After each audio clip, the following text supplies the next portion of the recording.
요셉은 마리아의 그늘에 가려서 그 당시 사람들의 관심을 끌지 못한 것 같이 보이지만 실제로는 엄청난 권위를 가지고 자기 권위대로 자기 일을 한 사람이라고 하는 것을 우리는 알아야 됩니다. 그렇다고 해도 사실 성경 전체를 보면 요셉의 말이 인용된 것은 한 군데도 없다고 하는 것입니다. 단지 요셉의 이름만 나타나 있습니다. 그러면 왜 요셉입니까? 요셉의 인품과 인격은 순종, obedience라고 하는 단어 하나로 요약이 된다라고 하는 것입니다. 이 순종이 지극히 평범한 요셉을 예수 그리스도를 양육할 수 있는 책임을 맡은 특별한 사람으로 만든 질적 원인이 된다는 것을 우리는 깨달아야 된다라고 하는 것입니다. 저는 오늘 여러분 모두가 요셉의 순종을 통해서 세 가지의 중요한 교훈을 배우기를 주님의 이름으로 축원합니다. 첫째로 진정한 순종은 부끄러운 일을 당하더라도 순종하라는 것임을 생각을 해보겠습니다. 여러분이 성탄 스토리를 생각해 보면 약혼한 여자가 남자의 손 한번 잡아본 일이 없이 임신했다는 내용, 더 나아가서는 이 여자를 순결의 표상으로 높이는 이야기는 세상말로 말하면 귀신 씨나라 까먹는 소리라고 말씀을 드릴 수가 있습니다. 요셉은 자기도 모르게 임신한 약혼자 마리아를 당신의 법으로는 세 가지 방법으로 처리할 수가 있는 것을 우리 성경을 통해서 볼 수가 있습니다. 첫째로 요셉은 아직 마리아와 결혼하지 않았습니다. 그래서 마리아의 부정을 고발함으로 저작거리에 끌어내서 돌로 쳐 죽일 수가 있었다고 하는 것입니다. 둘째로 요셉은 마리아를 공회당에 고발함으로 사회 여론을 통해서 지역사회에서 자신의 명예를 지킬 수가 있었습니다. 그러나 우리는 그 와중에서 요셉이 선택한 세 번째 방법을 보면 마태복음 1장 19절에 있는 대로 요셉은 의로운 사람이라 그를 드러내지 아니하고 가만히 끊고자 했다라고 하는 말씀이 기록되어 있습니다. 만약에 요셉이 이 문제를 은밀하게 처리했다는 것이 알려지면 자기는 더 많은 오해와 루머에 빠지게 되는 위험을 겪게 된다고 말씀을 드릴 수가 있습니다. 사랑하는 성도 여러분, 이런 요셉의 태도는 대단히 감동적인 순종이라고 볼 수가 있습니다. 하나님, 저는 하나님 당신의 말씀을 생명같이 여기겠습니다 라고 고백하는 것입니다. 요셉은 하나님의 은혜를 자기 약혼자에게 적용함으로 약혼자를 구원하려 노력했다라고 하는 것입니다. 우리 다 같이 마태복음 1장 20절로 21절을 읽어보겠습니다. 시작. 이 일을 생각할 때에 주의 사자가 현명하여 이르되 다윗의 자손아 내 아내 마리아 데려오기를 무서워하지 말라. 그에게 잉태된 자는 성령으로 된 것이라. 아들을 낳으리니 이를 예수라 하라. 이는 그가 자기 백성들을 그들의 죄에서 구원할 자이심이라 하니라. 아멘. 이 말씀에 의해서 우리는 주의 사자가 요셉을 엄청나게 위로한다고 생각을 할 수가 있으나 오히려 예수 그리스도의 엄청난 사역을 선포하는 말씀이라고 하는 것을 우리는 깨달아야 된다라고 하는 것입니다. 요셉은 그 즉시 천사의 말에 순종하여 마리아와 결혼한 것을 분명히 볼 수가 있습니다. 왜냐하면 24절 끝부분에 그 아내를 데려왔으나 라고 하는 기록이 있기 때문이라고 하는 것입니다. 우리는 여기서 요셉이 하나님께서 원하시는 순서대로 순종한 것을 볼 수가 있습니다. 요셉은 마리아와 먼저 결혼했습니다. 그리고 마리아를 자기의 집으로 데리고 왔습니다. 그러나 요즘 많은 사람들이 먼저 함께 살아보고 결혼하면 잘 살 것 같은데 결과적으로 배우자가 서로 남용하는 경우가 늘어 이혼의 통계가 증가되는 것을 우리는 볼 수가 있다고 하는 것입니다. 사랑하는 성도 여러분, 그러나 요셉은 하나님의 말씀과 하나님의 질서에 순종한 사람이라고 하는 것을 우리는 여기에서 알 수가 있습니다. 요셉의 순종은 계속해서 역사적으로 수모를 당해야 되는 결과를 가지고 왔습니다. 여러분들, 예수님께서 30년 후에 나사렛을 방문했을 때 그곳의 사람들은 그때까지도 예수님의 정통성에 대해서 시비를 걸었습니다. 저 친구 요셉의 아들이 아니잖아. 아니야, 요셉의 아들이잖아 라고 하지 않고 마리아의 아들이라고 했다고 하는 것입니다. 요셉의 아들이라 하지 않았다라고 하는 말은 이 의미는 예수님의 아버지가 누군지 모른다는 의미라고 하는 것을 우리는 깨달아야 되는 줄로 믿으시기 바랍니다.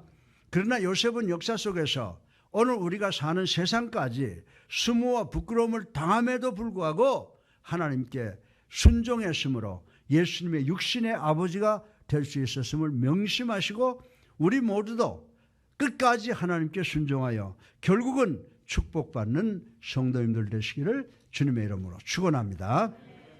둘째로 요셉은 자신의 입장이 대단히 불편함에도 불구하고 순종했음을 생각해 보겠습니다. 요셉의 형편은 한순간 정도 불편한 정도가 아니라 평생 동안 불편했습니다. 사실 결혼하자마자 아기를 낳는다는 것 대단히 불편한 것 사실입니다.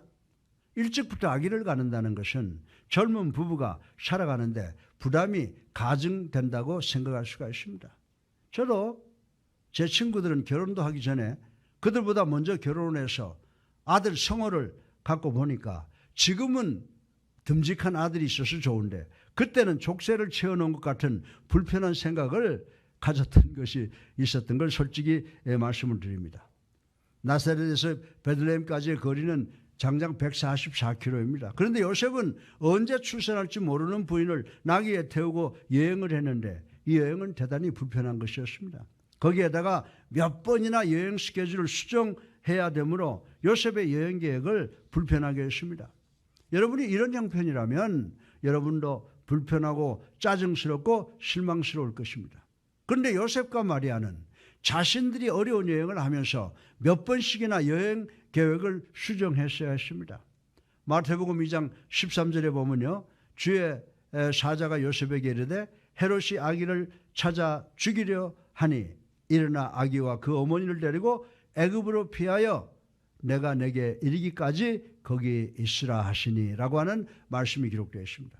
그리고 얼마 후에 마태복음 2장 19절로 21절에 와서는 주의 사자가 애굽에서 요셉에게 이르되 일어나 아기와 그 어머니를 데리고 이스라엘 땅으로 가라. 아기의 목숨을 찾던 자들이 죽었느니라. 요셉이 일어나 아기와 그의 어머니를 데리고 이스라엘 땅으로 들어가니라 라고 했습니다.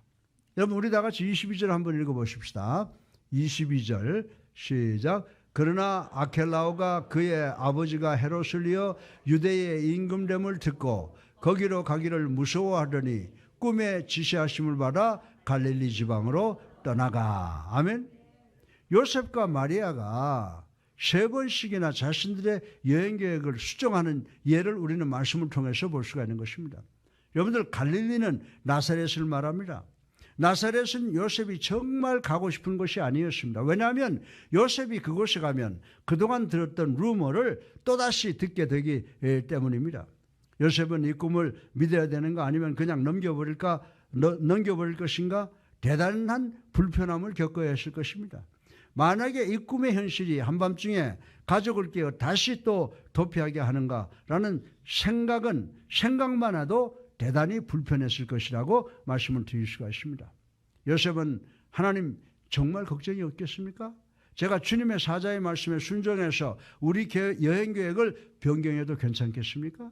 여행 계획을 변경한다는 것은 불편합니다 라고 불평할 수가 있었다고 저는 생각을 합니다. 그럼에도 불구하고 요셉은 하나님께 순종했습니다. 하나님의 말씀에 순종하는 것이 불편하다고 해도 요셉은 하나님의 말씀에 철두철미하게 순종을 했다는 것을 우리는 반드시 기억해야 되는 줄로 믿으시기 바랍니다. 그러나 하나님께서 여러분에게 하라고 명령하시는 것이 다른 사람들과 똑같으면 쉽게 순종할 수가 있으나 하나님께서 여러분에게 요구하는 것이 다른 사람과는 판이하게 다르다면 순종하기가 대단히 어려울 것이라고 생각을 합니다. 왜 그렇습니까? 여러분이 하나님의 말씀에 순종하기가 어렵기 때문이라고 하는 것입니다. 사랑하는 성도 여러분, 예수 그리스도에게 순종한다는 것은 저와 여러분에게도 불편할 수도 있습니다.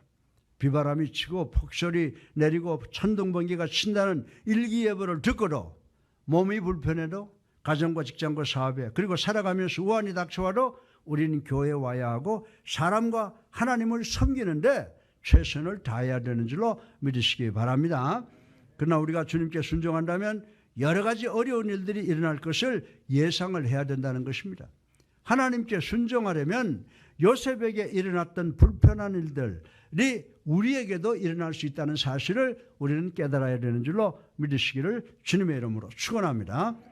저는 콜롬비아 신학교 학장 로버트 맥웰 교수의 명예퇴직대한 인사를 감동적으로 들은 적이 있습니다. 이분은 몇 년 전에 자기 아내 메리 씨 돌보기 위해서 정년 퇴임보다 이른 퇴임을 결심했습니다.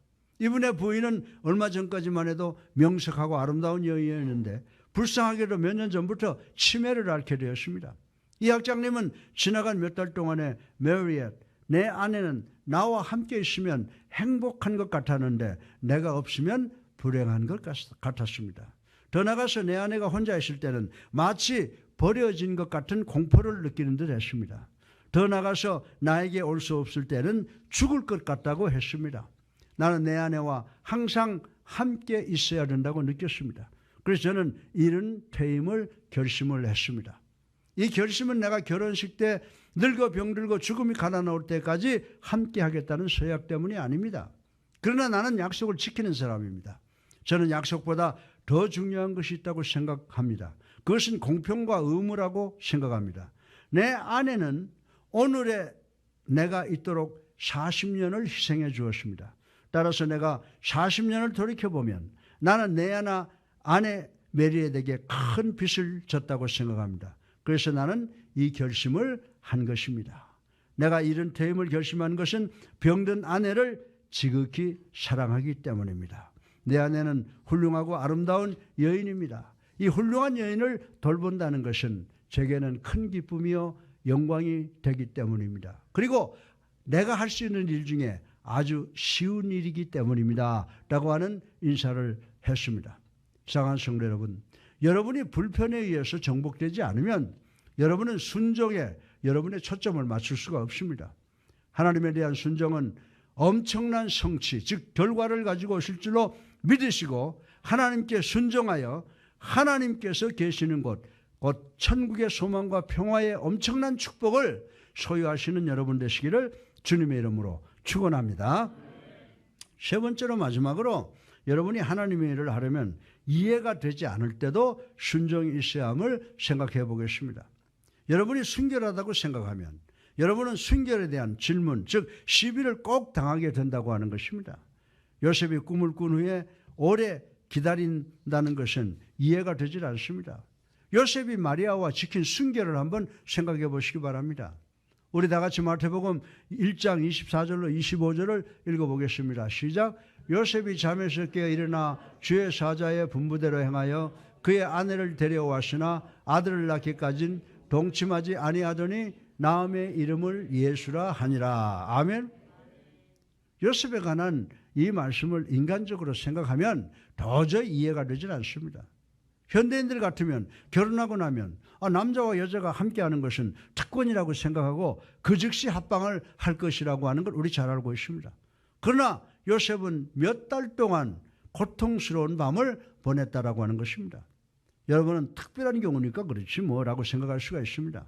여러분은 아기를 낳기 전에 또 그리고 낳고 성생활을 하는 것이 생리적으로 옳은 일이 아니니까 그렇지라고 생각할 수가 있습니다. 그러나 어떤 분은 성경에 보니까 천사가 기다리라고 말했기 때문이지 라고 생각할 수도 있습니다. 혹은 요셉이 이사야서의 메시아에 관한 예언을 읽었는지 모르겠다라고 생각하는 사람들이 없지 않아 있을 것이라고 저는 생각을 합니다. 그러나 이사야서 7장 14절에 보면요. 우리 한번 읽어보십시다. 시작. 그러므로 주께서 친히 징조를 너에게 주실 것이라. 보라, 처녀가 잉태하여 아들을 낳을 것이요 그의 이름을 임마누엘이라 하리라. 누가 아기를 낳는다고 그랬어요? 처녀가 아기 낳는다고 그랬지 않습니까? 사실 하나님께서는 대단히 자주 당신의 계획을 변경시키는 분이 아니십니다. 그러나 가끔 변경시킨다고 해도 당신께서 하시는 일에 대해서 완벽하게 아시는 분이시라고 성경은 설명을 하고 있습니다. 항상 하나님께서는 우리가 당신께 믿음을 보이기를 원하시는 분이므로 우리가 하나님께 얼마나 순종하는가를 시험하시기를 원하는 분이신 줄로 믿으시기를 주님의 이름으로 축원합니다. 어렵고 힘든 일이 오더라도 순종해 보세요. 네. 순종을 시험한 특별한 예가 열왕기 하에 기록되어 있는 것 여러분 잘 아실 줄로 믿습니다. 나아만 장군은 그 당시에 치료가 불가능한 천형에 해당되는 문둥병에 걸렸는데 하나님의 종 엘리사에게 가면 고침을 받을 수 있다는 소식을 들었습니다. 그래서 나아만 장군은 먼 길을 통해서 엘리사를 찾아와 치료를 요구했으나 엘리사는 얼굴도 보이지 않고 종을 보내서 요단강에 가서 7번 물속에 들어갔다 나오라고 해라 라고 지시만 했습니다. 그때 나아만 장군이 화가 났습니다. 자기 같은 권세자가 왔는데 직접 나와서 안수를 하지 않고 콧구덩이 하나 보이지 않고 그것도 종을 보내서 더러운 요단강에 가서 7번 들어갔다 나오라고? 강은 우리나라 다메섹에도 깨끗한 강이 수없이 있는데 그 강이 오히려 낫지 이 친구 머리 돈 친구 아니야? 라고 불같이 화를 냈다고 하는 것입니다. 그러나 다행스럽게도 그의 아주 지혜로운 종이 장군이요, 만약에 선지자 엘리사가 이것보다 더 어려운 일을 시켜도 당신은 해야 될 것인데 한번 시도해 보는 것이 어떨까요? 라고 권면을 했다고 하는 것입니다. 그 순간 나아만은 겸손해졌습니다. 그리고 순종하여 더럽다고 생각한 요단강에 들어갔습니다. 나아만 장군은 매번 강물 속에서 나올 때마다 자기의 피부를 보았을 것입니다. 6번째를 보아도 첫 번째하고 똑같았을 것입니다. 그 순간 사단이 뭐라고 했을 것 같아요? 여보시오, 나아만 장군 이제 한 번 남았는데 그래도 엘리사에게 순종할 것이요? 이것은 큰 수치요. 이것은 도무지 이해가 되지 않는 것이요. 빨리 물 밖으로 나오시오. 만약에 7번 들어갔다 나와도 당신의 문둥병이 치료가 안 된다면 당신은 엄청난 수모를 당할 것이요 라고 유혹을 했다고 하는 것입니다. 그러나 다행스럽게도 나아만은 사단의 유혹에 넘어가지 않고 오히려 그는 하나님의 말씀에 순종하여 마지막 7번째로 물속에 들어갔다 나왔다라고 하는 것이 중요한 사실인 것입니다. 그 결과가 어떻게 됐어요? 열왕기야 5장 14절에 있습니다. 우리 한번 같이 읽어보겠습니다. 시작. 나아만이 이에 내려가서 하나님의 사람의 말대로 요단강에 7번 몸을 잠그니 그의 살이 어린아이의 살같이 회복되어 깨끗하게 되었더라. 아멘. 이거 하나님의 역사요. 이거 하나님의 역사 우리가 박수를 쳐야 돼요. 사랑하는 성도 여러분, 하나님께서는 우리에게 이렇게 이해가 되지 않는 상황에서도 순종하기를 원하시는 줄로 믿으시기 바랍니다. 요셉은 수년 동안 하나님께 하나님 언제 제 순종이 입증될 것입니까? 라고 기도했을 것이라고 저는 생각합니다. 요셉은 오래 계속되는 어려움과 고통 때문에 하나님의 뜻을 이해하기에 지쳐 있었는지도 모르겠습니다. 그러나 하나님께서는 요셉의 순종을 통해서 당신의 뜻을 나타내고 계시다고 하는 것을 우리 오늘 본문을 통해서 볼 수가 있는 것입니다. 그러므로 여러분에게 어려움과 고통이 있다고 해도 교회 와서 하나님께 예배드리는데 최선을 다하는 우리 성도님들 되시기를 주님의 이름으로 축원합니다. 여러분의 힘에 버겁다고 해도 하나님의 사역에 헌신하고 섬기고 봉사하는 것에 최선을 다하시길 바랍니다. 만약에 여러분의 배우자에게 인격적인 문제가 있더라도 하나님을 자신의 삶의 최우선으로 두고 있으면 가정을 깨트릴까라고 하는 생각에 브레이크를 꽉 거시는 여러분 되시기를 주님의 이름으로 축원합니다. 여러분이 여러분의 삶을 계획하신 하나님의 뜻을 아는 길은 하나님의 뜻이 여러분의 생각과 뜻과 완벽하게 달라도 하나님의 계획에 철두철미하게 순종해야 되는 것인 줄로 믿으시기 바랍니다. 왜냐하면 순종은 우리들의 이기적 뜻과 지능을 초월하기 때문입니다. 우리는 우리 스스로가 모든 것을 해결하고 우리의 능력으로 살아가는 것 같이 착각을 하고 삽니다. 어쩌면 여러분은 하나님께서 당신의 뜻을 여러분에게 나타내시기를 평생을 기다리고 사는지 모릅니다. 그러나 하나님께서는 너는 단지 6번째 물속에 들어갔다 다시 계속해서 순종하라. 이제 한 번만 들어갔다 나오면 된다 라고 말씀하시는 것을 믿는 여러분 되시기를 주님의 이름으로 축원합니다. 제 친구 목사님에게 들은 간증입니다. 이 목사님은 12살 먹은 딸이 있었답니다. 이 딸은 어느 해 자기 또래 지기들이 교회에서 갖는 크리스마스 파티를 손꼽아 기다리고 있었답니다. 그 크리스마스 파티는 12월 첫 번째 금요일 저녁이었습니다. 그런데 그 금요일 날 이른 아침에 기대에 차 있는 딸에게 아버지가 야, 나 부흥성에 부탁을 받아서 출장을 가야 되는데 우리 온 가족이 함께 가기로 했으니 너도 따뜻한 옷을 포함해서 가방을 싸라 라고 했습니다. 그때 이 딸은 자기가 그렇게 원하는 크리스마스 파티에 가지 못하게 되는 것을 알았습니다. 표현은 안 했습니다. 대단히 실망했습니다. 이 딸은 이번 주말은 켄타키 산속에서 매일 듣는 우리 아버지의 코리타분한 설교나 듣게 되었구나 라고 실망하고 있었습니다. 그러나 어머니가 얘야 아버지를 믿어라. 아버지가 즐거운 시간을 마련해 주실 것이야 라고 위로했다고 하는 것입니다. 이 목사님은 가족을 차에 태우고 집을 떠났습니다. 목사님의 딸은 계속 실망을 하고 있는데 이 딸이 탄 차가 산속으로 들어가는 프리웨이로 가는 것이 아니고 공항 주차장에서 차를 세우는 것을 보고는 순간적으로 이 목사님의 딸의 표정이 달라지더라는 것입니다.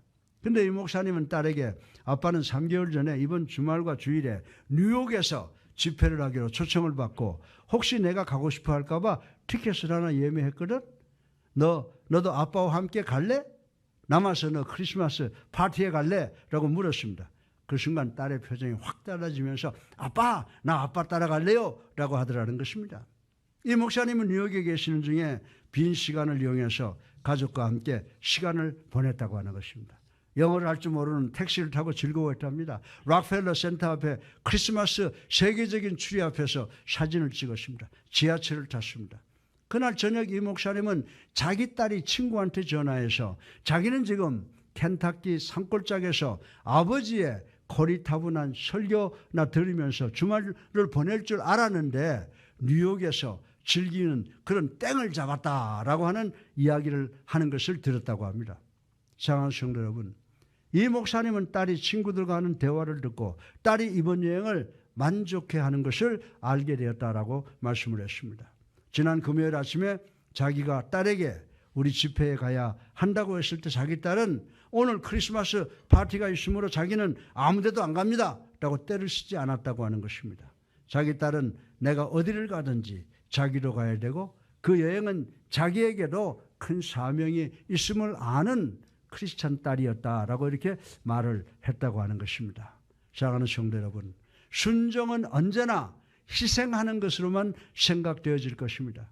그러나 지금 이 목사님의 딸은 자기 아버지의 말씀에 순종했더니 그 주말이 자기 생애의 최고의 추억이 됐다고 친구들에게 자랑하게 된 것 같은 사건이 여러분 그리고 저에게도 일어나게 될 줄로 믿으시기를 주님의 이름으로 축원합니다.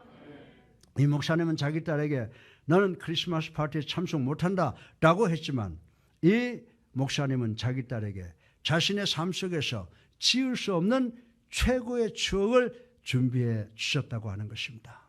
아버지는 늘 이런 줄 믿으시기 바랍니다. 사랑하는 성도 여러분, 전 여러분의 하나님 아버지께서 여러분을 어디로 데려가시는지 대단히 궁금합니다. 어쩌면 여러분이 기대하지 않는 고난의 길일런지 모르겠습니다. 어쩌면 매일 가는 길로 인도하실는지 모르겠습니다. 어쩌면 여러분이 믿을 수 없는 모험의 길, 믿음의 길, 섬김, 봉사, 기쁨의 길일런지 모르겠습니다. 그러나 이 모든 것은 순종으로부터 시작되는 줄로 믿으시기 바랍니다. 어느 날 저와 여러분의 아버지 하나님께서 이 목사님께서 뉴욕 센트럴 파크에서 자기 딸에게 하신 말씀을 하실는지 모르겠습니다. 딸아, 아들아, 아빠를 믿어준 것에 대하여 고맙다 라고 하시는 엄청난 축복의 말씀을 체험하시는 여러분 모두가 되시기를 주님의 이름으로 축원합니다. 결론입니다. 따라서 저는 여러분 가운데 배우자를 기다리고 있는 분들이 계시면 여러분의 기준을 절대로 내리지 마시고 하나님만 믿고 하나님의 시간을 순종으로 기다리시는 여러분 되시기를 주님의 이름으로 축원합니다. 여러분 가운데 질병으로, 가정의 우환으로, 직장과 사업 문제로 고통당하고 계시면 하나님을 믿고 끝까지 기다리시고 의지하시기를 주님의 이름으로 축원합니다. 성경은 하나님의 선하시고 좋으신 계획을 나타내고 있는 예언책입니다. 만약에 우리가 하나님께 순종하면 하나님께서 우리의 죄를 회개하게 하시고 예수님을 나의 구주로 살아계신 하나님의 아들로 믿게 하고 세례받아 하나님의 아들과 딸이 되는 축복을 주시는 줄로 믿으시기 바랍니다. 오늘 본문을 통하여 주님의 이 초청을 겸손과 순종으로 받아들이심으로 임마누엘, God with us, 하나님이 여러분과 함께 하시는 복을 받으시고 세상의 어떤 소리에도 흔들림이 없는 믿음의 견고한 예수님께 성도들 되시기를 주님의 이름으로 축원합니다.